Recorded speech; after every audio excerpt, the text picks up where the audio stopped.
এটা ছিল রানীমার অধিকার। পালালে কোথায় রানীমা, তুমি ফিরে এসো ওগো রানীমা, ফিরে এসো এসো রানীমা, তোমার বিচার করব রানীমা। রানীমার হতে পারে না, তাই শ্রমিকেরা দাবি ভুলে যাও। রানীমাকে রাগিও না কেউ, যাও কৃষকেরা মাঠে ফিরে যাও। রানীমার হতে পারে না, তাই বিচার চেয়েও না ভুলে কেউ। বড্ড কষ্ট লাগে,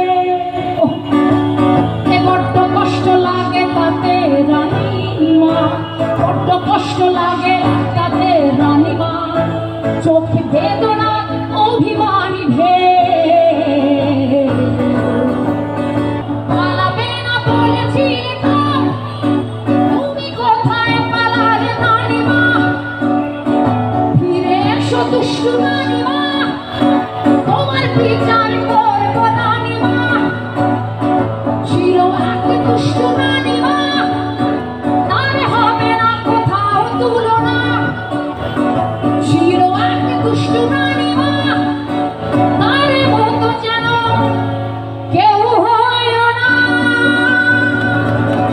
ছিল এক দুষ্টু রানীমা, তার মতো যেন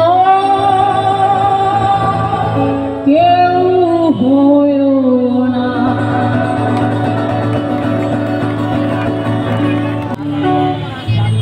স্বৈরাচারের মাথাটা, তৎকালীন মাথাটা পড়ে গেছে, কিন্তু সেই যে কাঠামোটা, সেটাকেও তো আমাদের বাংলাদেশের মানুষকে আসলে সেটাকে ফেলে দিতে হবে, ধ্বংস করতে হবে, প্রতিদিন তার জন্য কাজ করতে হবে। আর আরেকটা ব্যাপার, জুলাই আসলে যতটা না উদযাপনে, তার চেয়েও অনেক বেশি স্মরণে। এবং যদি উদযাপন বলে সত্যি কিছু থাকে, সেটা আসলে যতটা না হাসিনা পতনে, তার চেয়ে বেশি বাংলাদেশের মানুষের, জনমানুষের যে শক্তি, সেই শক্তির উদযাপন। তো সেখানে বেশি মন না দিয়ে আমরা মানুষের শক্তিতে মন দিই।